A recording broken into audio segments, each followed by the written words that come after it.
ये तो जो नाम दिया गया ये सांसारिक नाम है, माता पिता के द्वारा, गुरुओं के द्वारा दिया हुआ नाम, रमेश, सुरेश, दिनेश, महेश।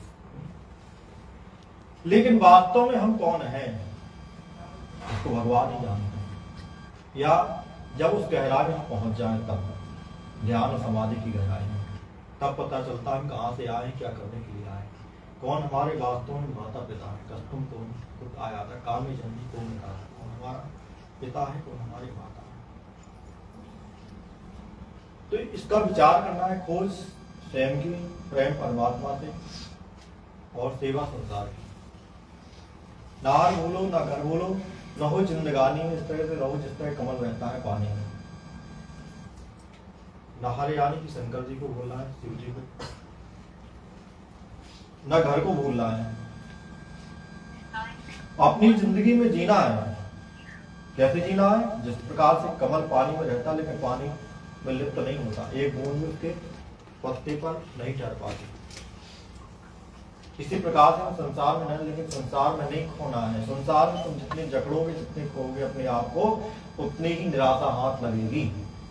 एक न एक दिन निराशा वो आनी आनी है, पक्का है। यदि संसार से प्रेम किया है, प्रेम किया है, तो निराशा ही मिलेगी। तो भगवान से प्रेम किया है तो आनंद के बाद परमानंद, कोई उसका दूसरा समानार्थी शब्द नहीं है, या विलोम शब्द बोले, हम विलोम शब्द, विपरीत शब्द नहीं है। आनंद का विपरीत है, विलोम शब्द है नहीं है। क्या है आनंद का? परमानंद, और बढ़ता ही है बोले अब तो परमानंद है। तो भगवान से प्रेम करोगे तो परम आनंद में रहोगे, और संसार से प्रेम करोगे तो दरबार में बैठे रहोगे, जहाँ समस्या है वह समस्या है, ये जो ऐसा हो जाए वैसा हो जाए, जे हो जाए वो हो जाए। चाह गई चिंता गई मनुआ वे प्रवाह, जैसे किसी की चाह नहीं वो सावन का भी सा है। जिस दिन चाह चली जाती है वही है सुखी। जब तक चाह है, जब तक चाह जो कुछ भी कर लो, चाह जो कुछ पालो, दुखी रहेगा। कोयला आग से निकल जाता है तो काला पड़ जाता है, जब तक अग्नि में रहता है तो अग्नि जैसा रहता है, लाल। इसी प्रकार से जब तक हम भगवान से में रहते हैं, उनका भजन सेवा ध्यान करते हैं, उनके रहते हैं, उनके बनकर के रहते हैं, तो आप हमारे और कोई नहीं है, तब तक कोई भी हमारा तेज गंवा नहीं सकता, झुका नहीं सकता, ना मिटा सकता उस तेज को। जैसे ही हम भगवान परमात्मा से अलग हो जाते हैं, संसार में काले पड़ जाएंगे, पक्की बात। काले पड़ने का मतलब दुख, निराशा, समस्या आदि व्याधि संकट सब कुछ आएंगे। तो दरबार से यही शिक्षा मिलती है, हमारा यही तात्पर्य, यही लक्ष्य है कि पूरे विश्व में सनातन धर्म का प्रचार प्रसार हो, सब सनातनी हो और भगवान के चरणों से प्रीति हो, उनसे प्रेम हो।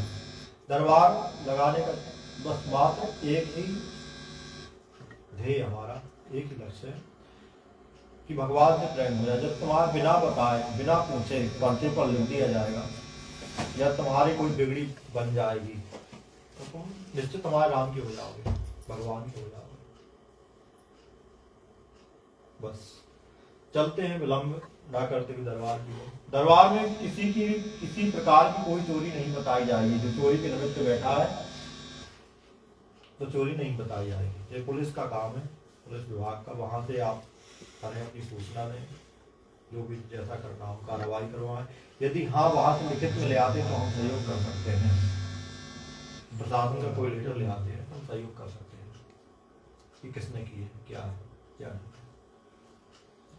मॉडल बताया जाएगा और जो समस्या है, समस्या को बताई जाएंगी, बताने का प्रयास करेंगे। पूरी रामदास सरकार की जय। और पुरानी जिनकी पर्चा बन चुके हैं वो आ जाए, ठीक है। इसके बाद नहीं अर्जी किसका बन चुका है अपने